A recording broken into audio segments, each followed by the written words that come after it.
ખાસ કરીને જે પાયલ ને ન્યાય આપવાની જે આજે નારી સ્વાભિમાન આંદોલન જે કરવામાં આવ્યું છે, આપ પણ પહોંચ્યા છો, શું કહેશો? જો આ કોઈ એક પાર્ટીની વાત નથી, આ કોઈ એક સમાજની વાત નથી.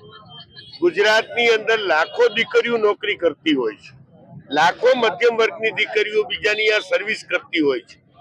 એના બોસ કે એ પ્રમાણે ટાઈપ થતું હોય, એ પ્રમાણે કામ થતું હોય. પાયલ એક નિમિત્ત બની છે. પાયલ દીકરી એ નોકરી કરતી હતી, એના બોસના કહેવા મુજબ એને ટાઈપ કર્યું, એ ગુનેગાર બનતી જ નથી. અને ભૂતકાળમાં આ સરકારે સુરતની અંદર આવા જ કિસ્સામાં એને સાક્ષી બનાવેલો છે. એ પુરુષ હતા તો પણ એને સાક્ષી બનાવેલા. આ દીકરીને ગુનેગાર બનાવી રાતના 12 વાગે જે રીતે પોલીસે ધરપકડ કરી અને જે રીતે સરઘસ કાઢ્યું અને દીકરીને મારવામાં આવ્યો, ત્યારે સમગ્ર ગુજરાતની દીકરીઓ માટે સવાલ ઉભો થાય છે કે નોકરી કેમ કરવા જાવી? ક્યાંક કામ કરવા જાય તો અહીંયા ગુનેગાર બનાવી દેશે તો?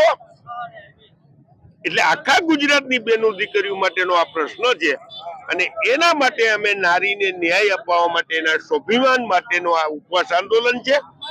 જે પોલીસ કર્મીઓએ નિર્દોષ દીકરીને ગુનેગાર બનાવી છે, તોમતદાર બનાવી છે, એ પોલીસની સામે પગલા લે, એને સસ્પેન્ડ કરે, એ અમારી માંગ છે.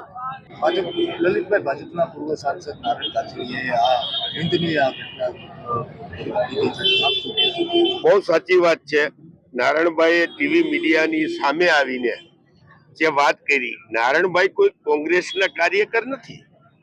એ ભારતીય જનતા પાર્ટીના અમરેલી વિસ્તારના 3 વખતના સાંસદ, 3 વખત અમરેલીનું પ્રતિનિધિત્વ જેમને દિલ્હીમાં કર્યું છે, એ નારાયણભાઈ કાછડિયા, એ ભારતીય જનતા પાર્ટીના પાયાના કાર્યકર, એ એમ કહે છે કે અમરેલીની પોલીસે અતિ નિંદનીય કામ કર્યું છે. મારાથી એના માટેના શબ્દો નથી. તેમ છતાં હજી ભારતીય જનતા પાર્ટીની આંખો ખુલતી નથી, તેમ પછી હજી એના કાનમાં શબ્દો જતા નથી. અને મારે આપના માધ્યમથી નારાયણભાઈ કાછડિયા વડીલ મુરબ્બીને હાથ જોડીને કહેવું છે કે નારાયણભાઈ, જો તમારામાં અંતરાત્મા જાગ્યો હોય, તમારામાં ક્યાંક સોમાન જેવી કોઈ ચીજ હોય, ભાજપમાં જાય એનું સોમાન પૂરું થઈ જાય છે, પણ જો નારાયણભાઈ બોલ્યા એટલે એનામાં ક્યાંક અંતરાત્મા જાગ્યો હશે એવું મને લાગે છે. તો અંતરાત્મા જાગતા તો આવો, મોસ્ટ વેલકમ. અમે તમારા માટે લાલ જાજમ પાથરી છીએ. આવો આંદોલનમાં નારીને સ્વાભિમાન અપાવો, આ ગુજરાતની તમામ દીકરીઓને સ્વાભિમાન અપાવો. અમે તમારી નીચે કામ કરવા તૈયાર છીએ, પણ દીકરીઓને ન્યાય અપાવવામાં તમે આગેવાની લેતા હોય તો નારાયણભાઈ, અમરેલીની બજારમાં, અમરેલીના ચોકમાં બેસીને આપણે કહું છું કે આપ પધારો, વેલકમ. અને આ દીકરીને ન્યાય ન મળે ત્યાં સુધી પાર્ટી તો કોણ છે, ભાજપ કોંગ્રેસ કાયમ કર્યા કરશું.